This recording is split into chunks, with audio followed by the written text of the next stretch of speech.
maro mihitsy aza. Fitsidihana ny sekoly fanabeazana fototra Ivandry avy io na raha pitsinjarana dentifrice sy brosnify azo ampiasaina avy hatrany ho an'ireo mpianatra misy 35 hiahy azy ireo mandavataona ny Rotary Club Ivandry amin'ny alalan'ny fanomezana PPN na produit de première nécessité fitaovana ilaina amin'ny fiainana andavanandro. Hiahy ny sekoly fanabeazana fototra mandritra ny taom-pianarana 12 nitarika ny Rotary Club Ivandry Ombenibeny moa ny filohany Eric Rajaonary. Fambola mitionkilo fanampiana ireo traboina ty tsy mandrango paty voalohany ty tsy anosy zany tamin'ny aitrano faranteo ty tsy amin'izany tanàna iray izany taorina ny fiadidina tanàna renivohitra sy nitarehany taleny kabinetitra dia nisy ihany koa ny PNGRC dia mbola mitoy atrano zany nataony sampandrara hafa izay nitondra fanampiana ho an'ireo traboina tao mandrango pato ireo grifiny na bakolony aina. Mandritra ny 2 volana dia azo antoka ny fanafody ho an'ireo trabona noho ny tranomay tetsy mandrango-pato Anosy. Ny avy eo amin'ny DELMN anivon'ny ministera ny fahasalamam-bahoaka sy ny service des urgences et des ripostes épidémiques et catastrophes no tonga nanome ireo fanafody. Zahay eo amin'ilay sampanara manokana mikana ny vonjitaitra sy ny arety mifindra dia efa voahiraka ohatran'izao foana rehefa misy vona mahazo mponina ary tsy voizao no nanaovana an'izany fa hitsaky ny misy zava-doza mahazo na mitondra trano zany na mirava trano amin'ny vokatry ny cyclone na ohatra ihany koa ny tanàna may ohatran'izao ny fanafody moa zany dia apetraka amin'ny dispensaire akaiky an'zareo indrindra dia ny fitsinjarana azy dia tsy maintsy voalamina araka izany hoe ireo marary avy eo amin'ilay olona travoazana ihany no mena azy. Misy antibiotika eo zany ho an'ny aretina mivantana, misy antipaludéen kely eo zany hoe aretina ho an'ny tazo, misy ho amin'ny areti-pivalanana na izany tsy zany dia misy mba fanomezana eo, misy calcium, vitamine satria tena ilain'ilay olona ohatran'izao zany no fahasairana sy ny arerahany. Afaka mandetsy amin'ny CSPD mandrango-pato araka izany ireo izay mila fitsaboana omena fanafody maimaimpona. Zava-dehibe ho ana eto amin'ny pokotany zavatra toy izao satria tsy navelanareo ho rery tokoa izay raha tojo voana toy izao fa dia nitondranareo ny ala aretina. Tena ilaina mihitsy ilay fanafody satria raha mahita zao fa mikambana amin'ny reto tanty reto olona miisa 100 mahery ka tena ilaina satria efa misy tokoa mily zany ankehitriny. Nisy ihany koa ny fanolorana botofotsy ho an'ireo traboana teto. Resaka horonana tsara mihetsika ndraiky kosa tamin'ny tolera indray ny andiany manaraka tamin'ny andefasana ilay horonana tsara mihetsika Jamalaza sy ny safira manga tantaran'ny vokarin'ny UNICEF ho an'ny tanora mba hisaintsainana ny hoaviny na asarika olona maro izany horonana tsara izany ny ampiny fampisehoana nataon'ny mpanakanto tany Toliara Narindra Rafenomanana sy Totsan François. Tanora marobe tokoa ny tonga nijery ity horonan-tsary Jamalaza ndiany faharoa ity teto Ambasia Sacré-Cœur eto Toliara. Tanora mpanakanto ety an-toerana ihany koa moa nanafana mialoha sy taoriny fampisehoana ilay sary mihetsika novokarin'ny UNICEF sy DDC. Nambarana Andriamatoa Bruno Maes, tompon'andraikitra voalohany UNICEF eto amintsika tamin'ny fandraisam-pitenenana nanokatra ny fampisehoana fa natao ity horonan-tsary ity mba hisariana ny sain'ny tanora malagasy hisaintsaina ny hoaviny eo amin'ny fiainana samihafa hita eto Madagasikara. Safir Bleu moa ny lohateny entiny ity horonan-tsary ity izay mitantara santionam-piainana manakaiky ny zava-misy hita any amin'ny tapany Atsimon'Nosy. Volany zany fitiavam-bola zany tokony tsy atao tafahoatsy fa mahafaty.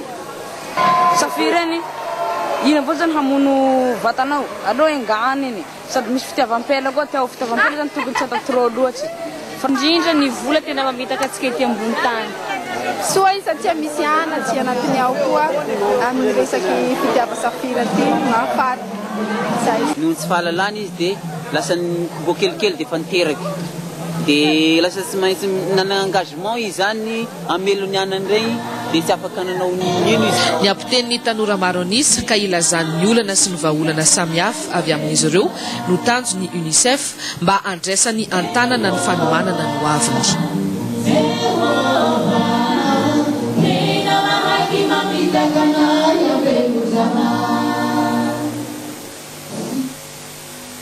zao koa sika dia anaraka avy hatrany ny fanazavana mikasika ny lalam-pandrenana izay itsapana ny hevitry ny vahoaka amin'ny 7 novambra 2020 ho avy izao ho aratsika avy hatrany zay.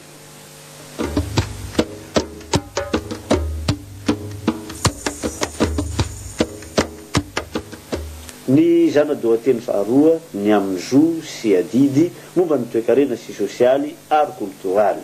Andininy fahafito ambin'ny folo arovana sy antohan'ny fanjakana ny fampiasana ny zo izay miantoka ny maizy azy ny tsirairay, ny fahamendrehany, ny fivelaran'ny feno arabatana sy aratsaina ary ara-pitondratena. Andininy fahavalo ambin'ny folo voninahitra sy adidy ny fanompoam-pirenena voadidy ny lalàna. Ny fanatotosany zany dia tsy manembatsembana ny toerana misy ny olo-pirenena eo amin'ny asany na ny fampiasana ny zo politika ananany. Andininy fahasivy ambin'ny folo mankatosy mandamina ny zony tsirairay amin'ny fiarovana ny fahasalamana dia ny hatrany amboka ny fanjakana amin'ny alalan'ny fandaminana ny fitsaboana ara-panjakana maimaim-poana ka ny maha maimaim-poana izany dia avy amin'ny fahamanao ny firaisankina-pirenena. Pirenena tsirairay dia mananjo handray valika sasara ny fandanja amin'ny asa ataony izay ahafahany miantoka azy sy ny ankonany fiainana araky ny fahamendrehany maha-olona.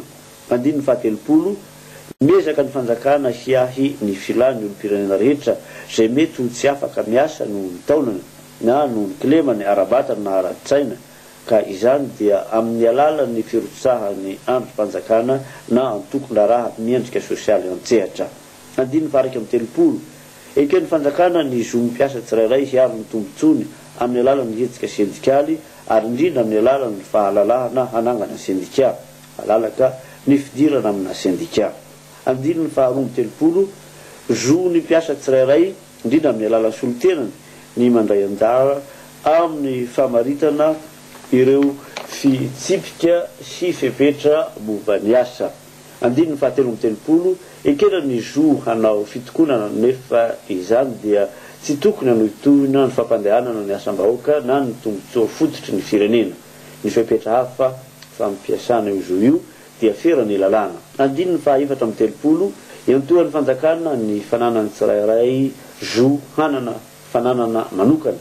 Tsy misy fananan'olona azo ngotana aminy raha tsy noho ny tombotsoa-bahoaka kanefa zany dia tsy maintsy andoavana onitra aradrariny mialoha. Ny fanjakana no miantoka ny fanamorana amin'ny fahazahoana ny fizakantany amin'ny alalan'ny famoronana lalàna sy rafitra hisiany mangarahara amin'ny fahazoam-baovao momba ny tany. Andininy fahadimy amin'ny telopolo amorain'ny fanjakana ny fahazahoana ny pirenena trano fonenana amin'ny alalan'ny fomba famatsiam-bola sahaza. Andininy fahaenina amin'ny telopolo tsy maintsy mandrosy miandalana sy tombanana arakaraky ny fahafahany mandoa hetra ny fandraisany olo-pirenena tsirairay anjara amin'ny fandaniam-bola panjakana. Andininy fahafito amin'ny telopolo ny fanjakana no miantoka ny fahalalaha ny fandraharahana ao anatin'ny faritra ny fanajana ny tombotsoa iombonana ny filaminam-bahoaka ny fitondratena mendrika ary ny tontolo iainana. Andininy fahavalo amin'ny telopolo ny fanjakana no miantoka ny fiarovana ny reny vola sy ny fampiasam-bola hamokarana. Andininy fahasivy amin'ny telopolo ny fanjakana no miantoka ny tsy fiandanina ara-politika amin'ny fitondran-draharam-panjakana ny foroalindahy, ny fitarana, ny mpitandro filaminana, ny fampianarana ary ny fanabeazana. Izy no mandamina ny fitondran-draharam-panjakana mba hisorohana amin'ireo asa rehetra fandanindaniam-poana sy ny fanodikodina ny vola-panjakana ho an'ny tombotsoa manokana na politika. Hiroso amin'ny lohateny fahatelo sika ampitso ny amin'ny fandaminana ny fanjakana.